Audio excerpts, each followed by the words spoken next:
Greetings everyone to yet another week of presentations. My name is Mushfiq and my teammates Aniruddha and Tejal make up Team Victoria. Today we're going to talk about geometric transformations. This is what makes things move in computer graphics and is a very important topic. Geometric transformations are basically operations that are used to resize and move objects on the Cartesian axis, both in 2D and 3D. They affect the geometry of objects, either it be by scaling, reflecting, or just plain moving things around. They're used in all sorts of software, particularly in computer-aided design or CAD applications. If you have ever worked with 3D modeling software such as SolidWorks, Autodesk Inventor, or Blender, these applications use geometric transformations under the hood to achieve a lot of motion. There is a wide range of geometric transformations that we can talk about. We will be going over the basic few transformations. I'll be going over three of the basic two-dimensional transformations, namely translation, rotation, and scaling. Let's get started. A translation is the most simple of all transformations. This is used for moving objects around without affecting their shape in any way. A simple offset is needed to dictate what a translation should do. The offset vector t can have 2 or 3 components depending on whether we're talking about 2D or 3D. The offset components tx and ty are simply added to each coordinate of the original shape to produce the transformation result. The matrix representation shows that it is a simple matrix addition of the original position matrix P and the offset matrix T. An example of a simple translation is shown. The triangle in the bottom is shifted to the top right by adding components to the x and y coordinates to each pixel in the shape. Here is an example function using OpenGL that shows how to translate objects. We can see on line 13 and 14 where the translation components are being added to the original coordinates of the object. Rotations are used extensively in computer graphics. In order to describe a rotation, we need the angle of rotation. Now, depending on whether the rotation is performed with respect to the origin or not, we might also need the coordinates of the center of rotation, sometimes called the pivot point.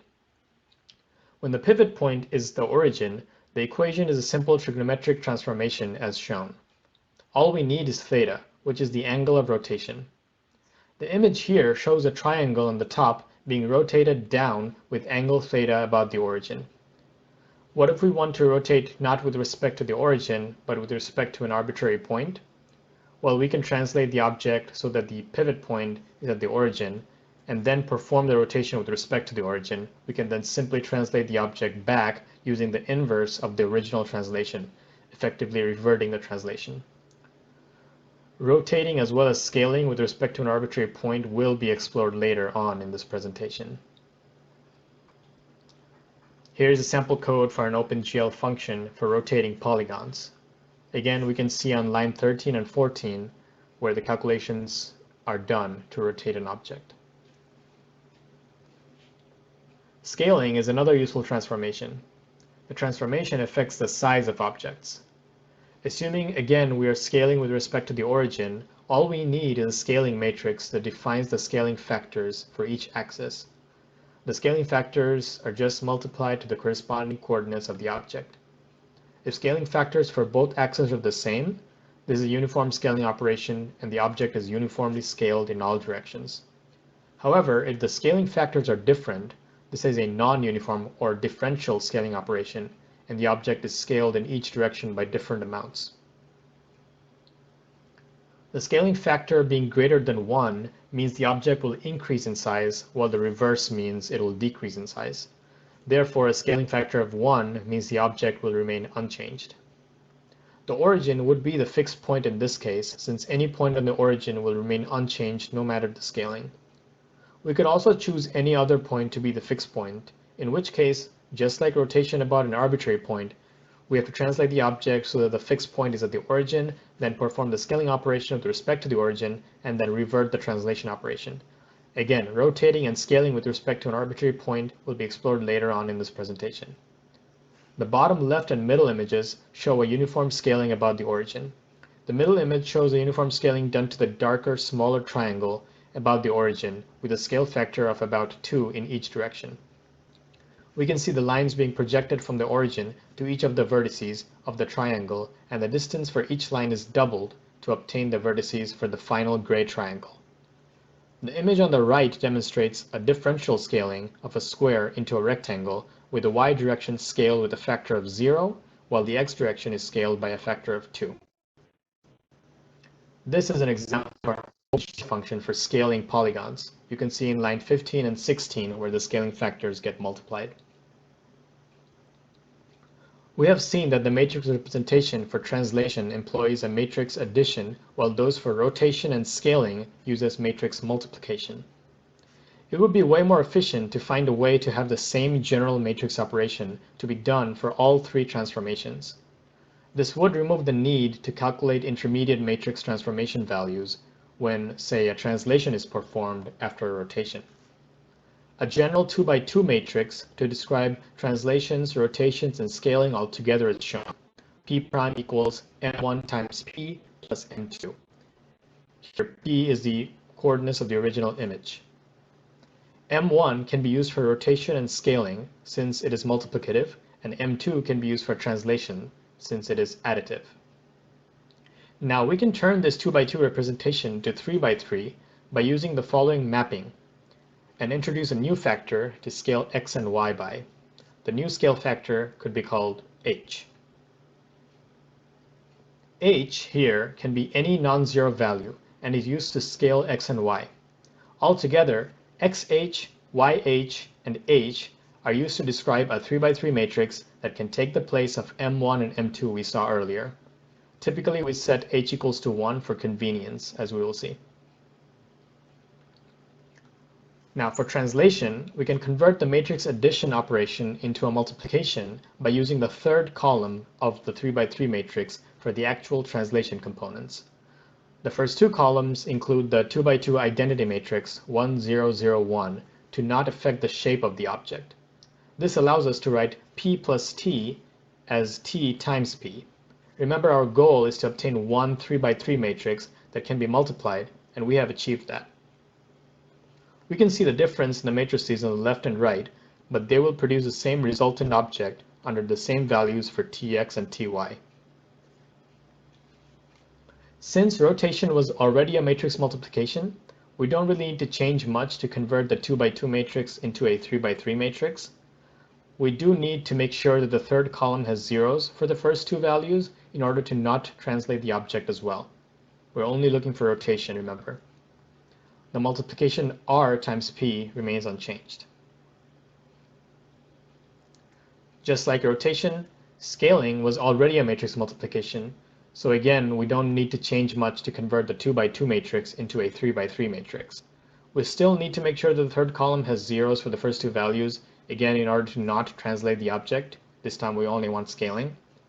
Here the multiplication s times p remains unchanged as well. Now let's move on to inverse transformations. These are basically used when the opposite effect of a specific transformation is desired. This is almost like undoing a transformation. The inverse transformation is pre-multiplied to the object matrix, just like normal transformation matrices. Note that the product of a transformation matrix with its inverse will always result in the identity matrix. Basically, if you apply a transformation and then its inverse to an object, the object will appear unchanged. The inverse of a translation is simply the opposite movement the translation performs. The components tx and ty are reversed. This is represented by the minus sign. An inverse of a rotation changes the direction of the rotation. So if we move an object 45 degrees clockwise about the origin, the inverse operation would be to move it 45 degrees counterclockwise about the origin. Note that the inverse of the 3x3 rotation matrix is the same as the transpose of the rotation matrix. The inverse of a scaling operation inverts the scaling factors. Basically, an enlarging factor will be inverted to a diminishing factor, and vice versa. Transformations by themselves are useful, but oftentimes we want to combine the effect of more than one transformations. Composite transformations combine together to form complex transformations. Here, M1 and M2 are two transformations. We can multiply the transformation matrices to P, which is the original object. Note that the order of multiplication should be the same as the order of operation. That is, the first operation should be closest to P. In this equation, M1 will be performed first and then M2. The product M2 times M1 can then be combined into M and will yield the same output as the first equation. This can be extended to as many consecutive transformations as we want. Composite translations are when two or more translations are performed. The effect is basically that each individual component gets added together. We can see this when we multiply two 3x3 translation matrices. The result shows that the operation is additive. Here, T1x and T2x get added together, and the same thing happens with T1y and T2y. Composite rotations are also additive. This time the angles get added together. We can see when we multiply two 3x3 rotation matrices, after applying a few trigonometric identities, the result shows that the operation is additive as well. Basically, the rotations happen one after the other. Composite scaling compounds two or more scaling operations onto one another. The scaling factor gets multiplied to form the final object. Performing the matrix multiplications, we can see that the operation is multiplicative, unlike the previous two. If we scale something to 2 times its size and then scale the result 3 times again, the overall result would be 6 times of the original. Now on to you, Aniruddha. Hello friends, my name is Aniruddha and I will be continuing the presentation now. Rotation with respect to an arbitrary point. An axis is used to generate transformation for rotation of an object. This axis of course needs to be specified along with the rotation angle, after which every point of this object is being transformed to new positions in the world space with the specified rotation angle along the axis. Here, every point of the object is being rotated along the same specified angle. Here, as you can see in the next slide, there is a cube. This cube I have created in Unity, and it has the following factors of transform: position, rotation, and scale. We are right now talking about rotation, and since we need to understand the concept, we are using the z-axis as well because we are looking at the object from above. After the rotation, this is a rotation tool we are talking about. After the rotation, it will change its angle. The parameters here involved are angle of rotation theta and the position. The position is called the rotation point. Theta is positive if it's a counterclockwise rotation and negative if it's a clockwise rotation. Let's say it in Unity. This is the same cube. I'll select the rotation tool, and this is the theta highlighted part, and from the way it's going on from the center, that's the rotation point. And if I'm moving it in the clockwise direction, then it's negative. Anti-clockwise becomes positive. We can do the same thing in Blender. Let's look at it from above and rotate. The reason we are choosing the 3D one is because it becomes easier to understand.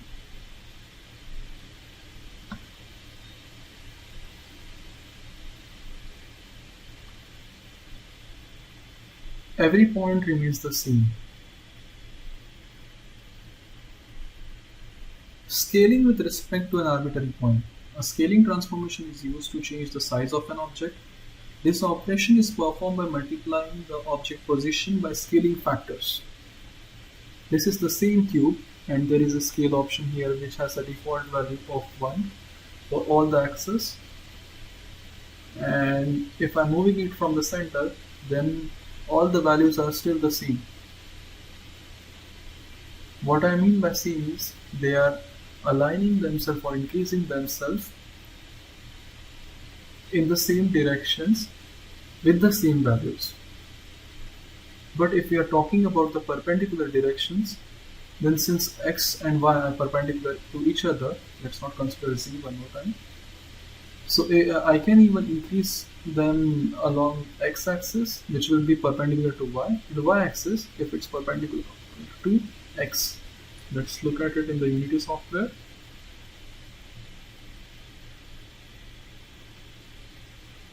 Here you go.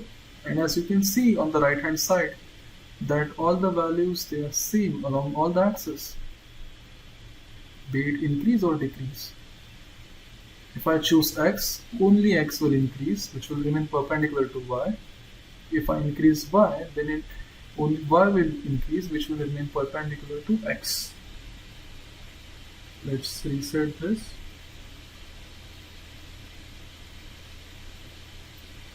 All of the things which we are doing right now, they affect the computational efficiency. When you are making a huge video game, or an object such as terrain or building or any of that sort, computational efficiency becomes an important factor. Can your system or your hardware can really handle it or not? So softwares are provided with certain sequences which take care of it.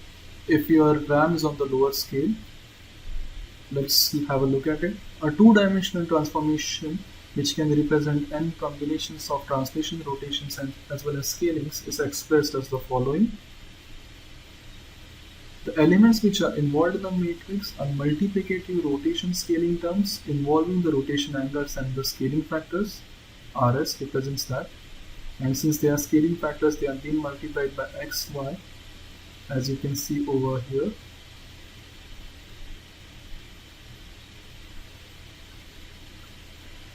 Hence, 4 multiplications and 4 additions are needed to be performed for the above matrix, which is the maximum number of computations. However, if the individual transformations are applied one at a time, then the number of computations will increase.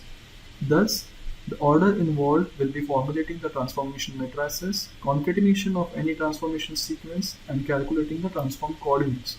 In the case of rotation calculations, trigonometric evaluations and several multiplications are involved for every transformation points. Hence, computational efficiency becomes even more relevant here. As I was saying, whenever you are making a new game or making a new object, there is a term involved which is called as rendering. That's why computational efficiency is necessary. Can your hardware really handle what you're trying to build, which is in your mind?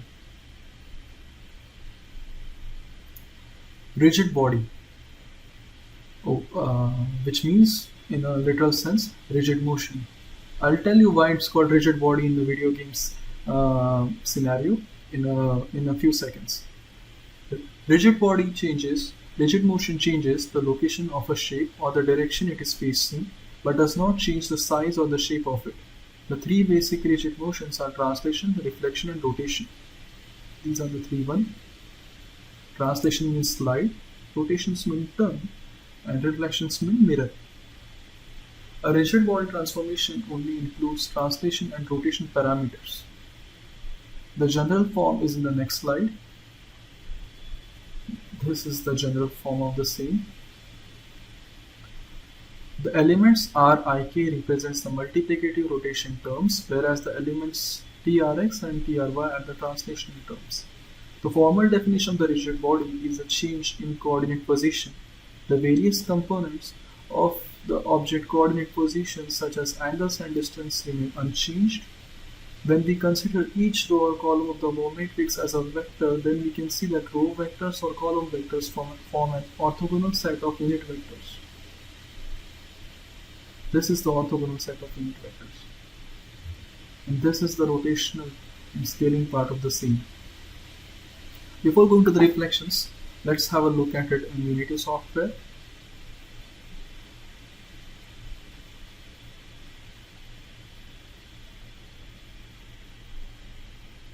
This is the reason why we are using a 3D project for explaining the concept of the 2D project. If I'm considering a cube, right here, there is a box collider as well as we can add a rigid body to it.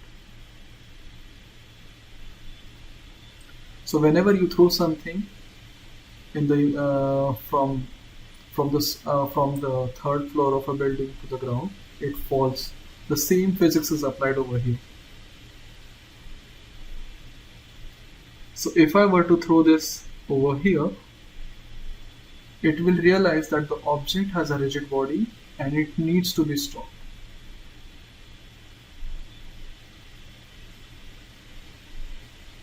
As well as there is one more concept which we'll take a look in Blender.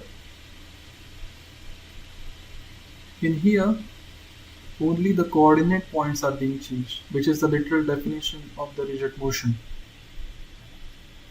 The object is rigid, and so that the points from which the object is made, they remain unchanged, but its position will change along any axis you want to, but we are talking about 2D, so obviously X and Y.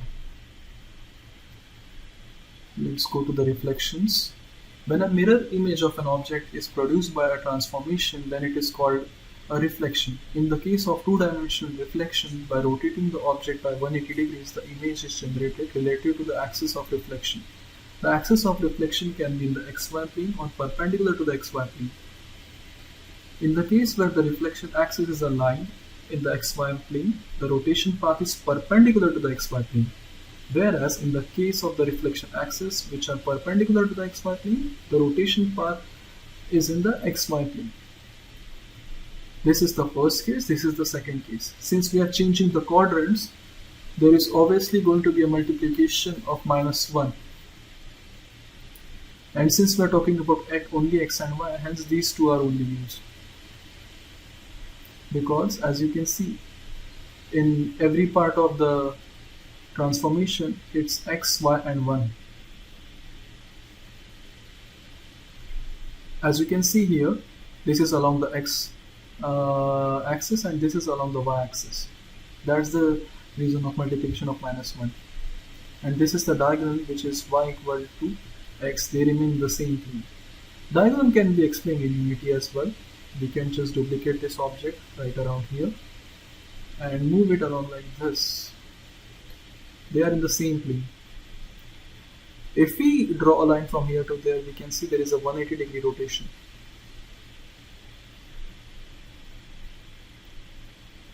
Shear. Now this is a very interesting portion. When a transformation causes a distortion of the shape of the object, such as the object appears to be composed of internal layers which are sliding over each other, then it is called a shear. Common shearing transformations are those that shift coordinate X values and those that shift Y values. The transformation matrix produced for X direction shear, which is relative to the X axis, is on the next slide. So we can see why it's 1, 1, 1, which are the default values of X and Y. But what is SHX? Can you think of a scenario where shear is used in a large scale? I'll tell you what, it's a video game character. There is always going to be overlap of layers. So what we can do, we will build our own video game character for me to explain to you what exactly shear is. I'll create a plane like this, reset it so that everything becomes much more simple. I'll create an empty object called the player. In the player, I'll make a capsule.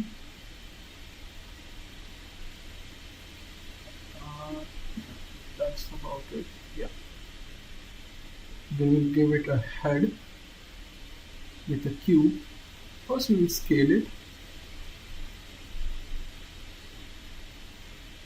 Don't want the bobble head, right? So here you go. Then we will create its nose with another cube. Let's scale it, move it a little bit up,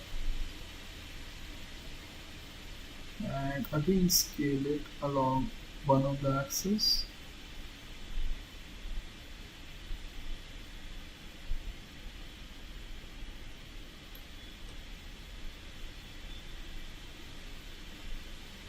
Let's scale it a little bit more. And we can have our main camera change its position so that we can actually see our main character. Let's rotate it to, here we go. This shear is made of internal layers, as you can see. This is the most interesting part. And as you can observe, we have used everything which we cover from the rotation point to the scale point and to the shear, of course, to make this. And that's where the computational efficiency comes into play. That is why it needs to be high. Now I'll pass on the presentation to Tejal. Thank you so much. Hello everyone, I'm Tejal. Let's carry forward our discussion on geometric transformation. Raster methods. Raster system stores picture information as color patterns in the frame buffer. Therefore, some simple object transformations can be carried out rapidly by just manipulating an array of pixel values. Few arithmetic operations are needed, so the pixel transformation are particularly efficient. There are two terms in this raster methods. One raster operation and another is block transfer. The function that manipulates rectangular pixel arrays are called raster operation. And moving a block of pixel values from one position to another is termed a block transfer. Translation and rotation. The figure illustrates a 2D translation implemented as a block transfer of a refreshed buffer area. All bit settings in the rectangular area shown are copied as a block into another part of the frame buffer. We can erase the pattern at the original location by assigning the background color to all pixels within that block. The rotation is done as follows. Rotation in 90-degree increments are accomplished easily by rearranging the elements of a pixel array. We can rotate a 2D object or pattern 90-degree counterclockwise by reversing the pixel values in each row of the array and then interchanging the rows and columns. A 180-degree rotation is obtained by reversing the order of the elements in each row of the array, then reversing the order of the rows. This can be seen from figure A, B, and C, which shows the original pixel array, the 90-degree rotation and 180-degree rotation. Let's see the rotation with arbitrary degrees. Each destination pixel area is mapped onto the rotated array, and the amount of overlap with the rotated pixel areas is calculated. A color of a destination pixel can then be computed by averaging the colors of the overlapped source pixels, weighted by their percentage of area overlap. This can be seen from the first figure. Similarly, we can carry out the scalings with arbitrary factors. Pixel area in the original block are scaled using specified values for Sx and Sy, and then mapped onto a set of destination pixels. The color of each destination pixel is then assigned according to its area of overlap with the scaled pixel area. Transformation between coordinate systems. There are three steps in this transformation. First, translate so that the origin x0, y0 of the x-y' system is moved to the origin 0, 0 of xy system. Rotate the x-axis onto the x-axis. These two gives us the complete composite matrix for transforming object descriptions from the xy system to the x-y' system. The third step to it is an alternative method for describing the orientation of the x-y' coordinate system is to specify a vector v, which can be derived by obtaining the unit vector u along the x-axis by applying a 90-degree clockwise rotation to vector v. Let's carry forward with 3D transformations. A position p equals to xyz in 3D space is translated to a location p dash equals to x dash y dash z dash by adding translation distances tx, ty, and tz to the Cartesian coordinates of P as follows. This is a 3D point translation. We can express this 3D translation operations in matrix form, but now the coordinate position P and P' are represented in homogeneous coordinates with 4 elements, column matrices, and the translation operator T is a 4×4 matrix as shown below. As you can see, figure ABC represents the positive rotation about a coordinate axis. These are counterclockwise when you're looking along the positive half of the axis towards the origin. A 2D z-axis rotation equation are easily extended to 3-dimensional. The equation is given as below. The parameter theta here specifies the rotation angle about the z-axis, and z-coordinate values are unchanged by this transformation. In homogeneous coordination form, the 3D z-axis rotation equations are described by this matrix. Similarly, you can calculate the rotation for x-axis and for y-axis. Let's see the 3D rotations along main axis. The steps are below. Translate the object so that the rotation axis coincides with the parallel coordinate axis. Perform the specified rotation about that axis and then translate the object so that the rotation axis is moved back to its original position. This can be seen from figure A, B, C, and D. A coordinate position P is transformed with the sequence shown in this figure as the below equation, where the composite rotation matrix for the transformation is r of theta equals to T inverse Rx of theta into T. Let's see the steps to rotate a 3D object along an arbitrary axis. First, translate the object so that its rotation axis passes through the coordinate system. Then rotate the object so that the axis of rotation coincides with one of the coordinate axes, similar to before. Perform the specified rotation about the selected coordinate axis. Then apply inverse rotations to bring the rotation axis back to its original orientation. Finally, apply the inverse translation to bring the rotation axis back to its original spatial position. Let's assume that the rotation axis is defined by 2 points, P1 and P2, and that the direction of rotation is to be counterclockwise when looking along the axis from P2 to P1. The components of the rotation axis vector v and the unit rotation axis vector u are then computed as v equals to P2 minus P1, which can then be specified in terms of x1, y1, and z1, and x2, y2, and z2. The vector u is given by v divided by modulus of v, which is equals to a, b, and c.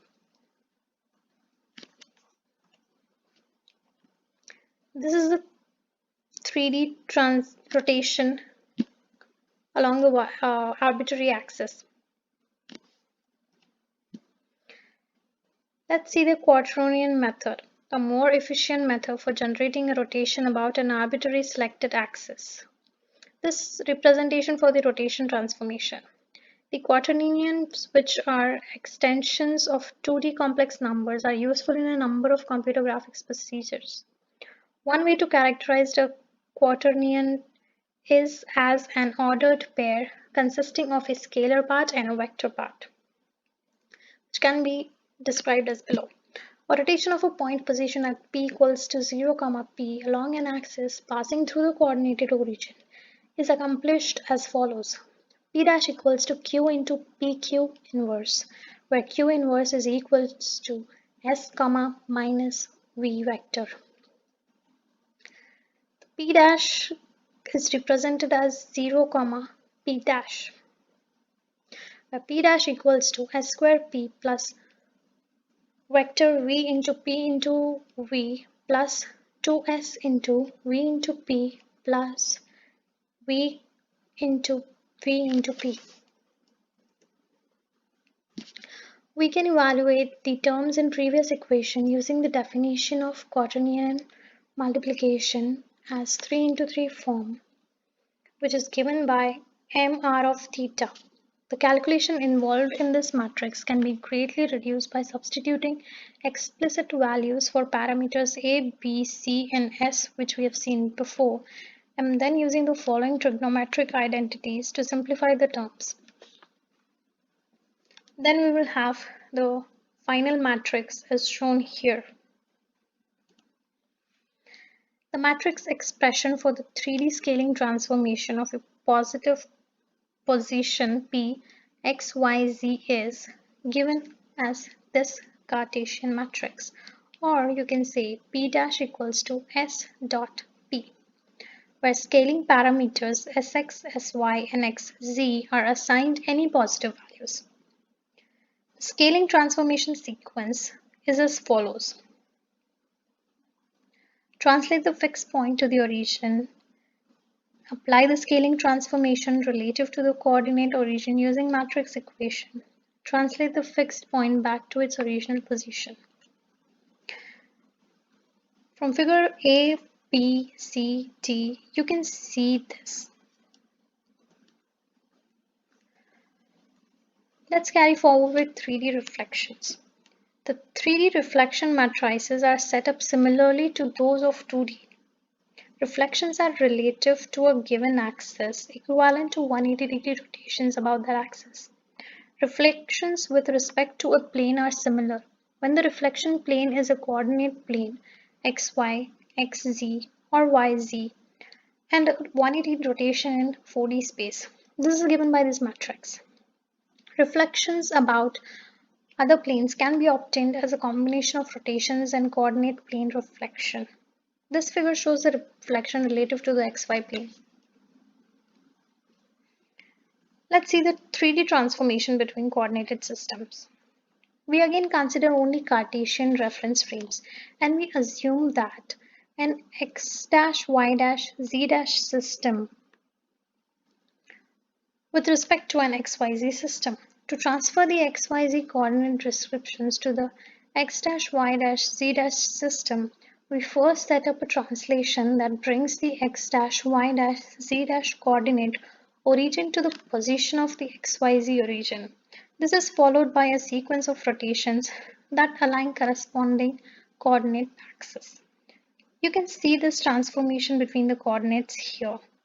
A coordinate transformation of the form in figure A is called as affine transformation, which is given by this equations x dash, y dash, and z dash. Also, we can use the unit axis vectors to form the coordinate axis rotation matrix. The complete coordinate transformation sequence is then given by the composite matrix R dot T, where R is given by this matrix. These are the references that we have used. Thank you for watching.